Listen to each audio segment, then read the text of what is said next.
y'all made this together, so there shouldn't be no beef. Two questions for you. They're kind of related. It's interesting that this came up during this time. You would say, Gil, that you're a big loyalty guy, right? Yeah. Mhm. Big loyalty guy. The guys that you went through the trenches with and came up with, and you still rock with those guys. Do you still talk to your former teammates? Depends. Depends. Yeah. So let's say a couple of your former teammates, Couple. Okay. just a couple, they wanted to, I don't know, go on a vacation, do some like pickleball, do an event like that, you know. Couple castmates wanted to do some golf. You would go, No, go walk with them. I wouldn't. I don't leave my house. But if our relationship was like that, when we played and who we were when we played, obviously, what your relationship is when you played is, you carried on. Those are your brothers. But no, I don't never go to Nick Young's birthday parties. Okay, if it was at your house, if they was like, yo, If we the want birthday party's at my house, yeah, I'm here. okay, there we go. Oh, there I'm we here. go. I'm here. Yeah. Well, continuing on the themes of loyalty and friendship and camaraderie and all that stuff like that, there was a golf game this weekend. This week. Some familiar faces were in the places. Okay. Tristan Thompson. Okay, Tristan Thompson. Okay, so this must be LeBron, obviously. Hey. Okay, LeBron, Cannon Fry, also the Cavs. And if I'm not mistaken, that's your guy, our guy RJ, right behind the camera. Yeah, Richard. 2016 reunion. It's been 10 years. It's been a decade.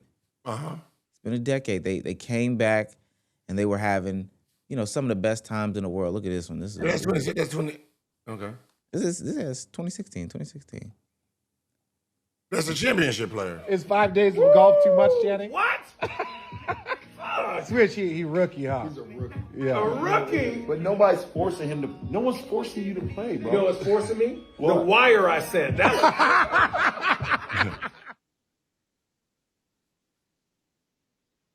I think that was Damon Jones and that's JR. Wait, where Damon Jones at? Is that not him to the left? Right?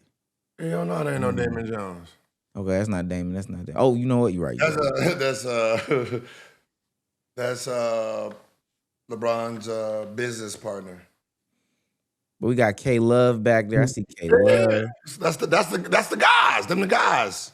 Yeah, we know LeBron is loyal to the people that's loyal to him. Got the same friends since he came into the business, right? He hangs out with his teammates. I'm glad you said that. Okay. Because there's one person missing from all the videos and all the pictures from this weekend or this week. The point guard, Kyrie, young Kyrie swerving. From NBA Central, instead of celebrating the Cavs' 2016 championship reunion in Europe, Kyrie chose to spend his time mentoring young players at the NBPA Top 100 camp before returning to New Jersey to connect with and inspire up-and-coming student athletes in his local community. and that makes sense because that's what he does. He always gives back to kids and he tries to teach kids. Like people don't realize that Kyrie is a teacher. He wants you to get better. He wants you to, be a better version of yourself every time you're out there. So he works with, the girls also, teaching them, helping them understand, this game we love. So the choice wasn't even in the question. He wasn't going to turn down the kids he committed to. Even though this is my brother's, he's not turning down a commitment he already made. Gil, that's interesting, but like my mama told me, it's 52 weeks in a year, and her birthday is one day, one weekend out of those 52 weeks.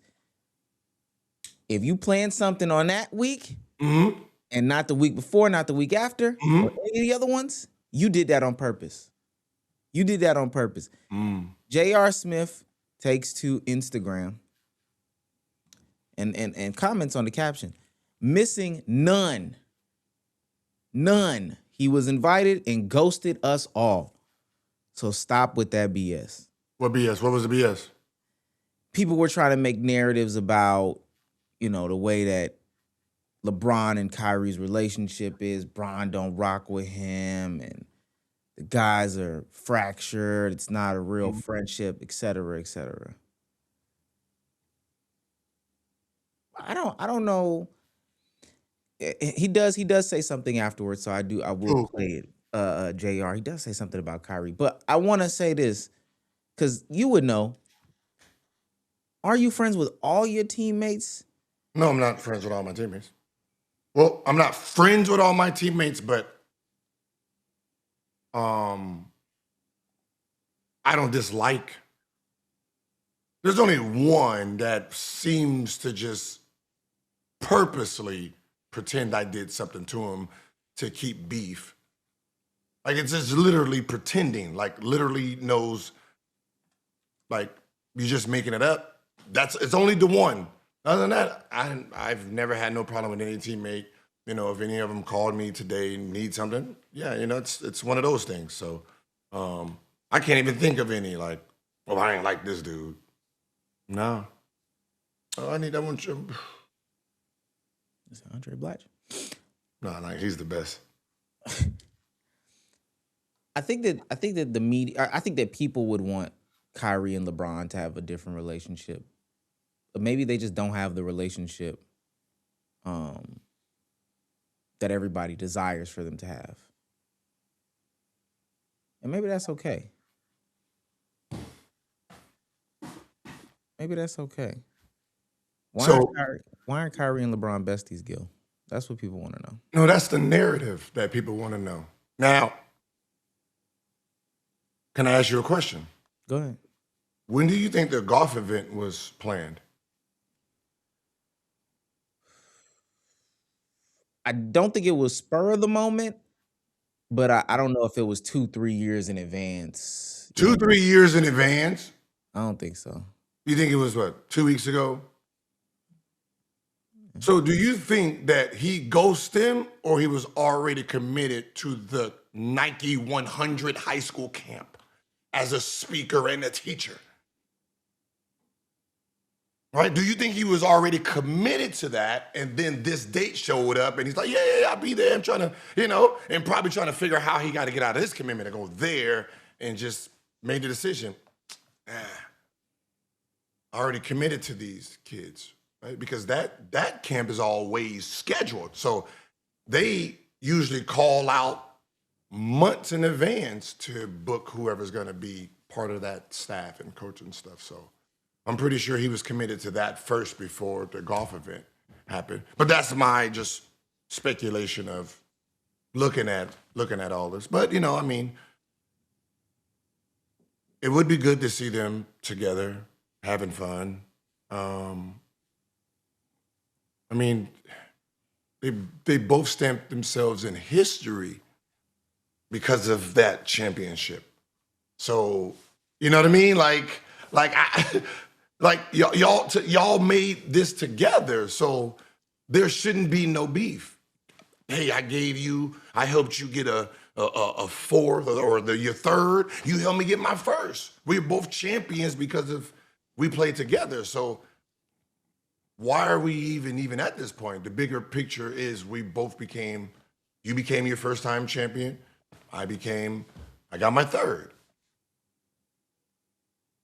Right? You got to look at that part of it. You got to sit back and look at that. So, I mean, you know, listen.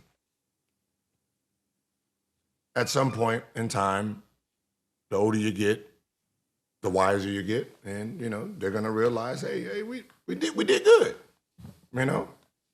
Just in a moment of time when we were young and younger than, you know, we are now, you know, selfish thoughts kicked in, and it is what it is. But most time, the beefs start because of outside influence.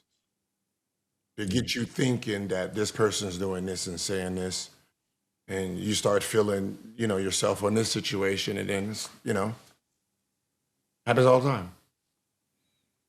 That's what happened with Kyrie even acknowledged that from his Cav days. But I do also think, last thing I'm gonna say, I do think also, because of the way that the stories have been told, people want to mystify things like championships and teams and stuff like that, and they're like, "Oh man, we were the best of buddies, and that's why we work so well on the court." But sometimes it is a job, and you can be like coworkers and still get the job done. Yeah, a lot of champions, because we don't have to be friends to respect each other's craft, right? Like, I don't need to like you for me to realize you are the best shooter in the world.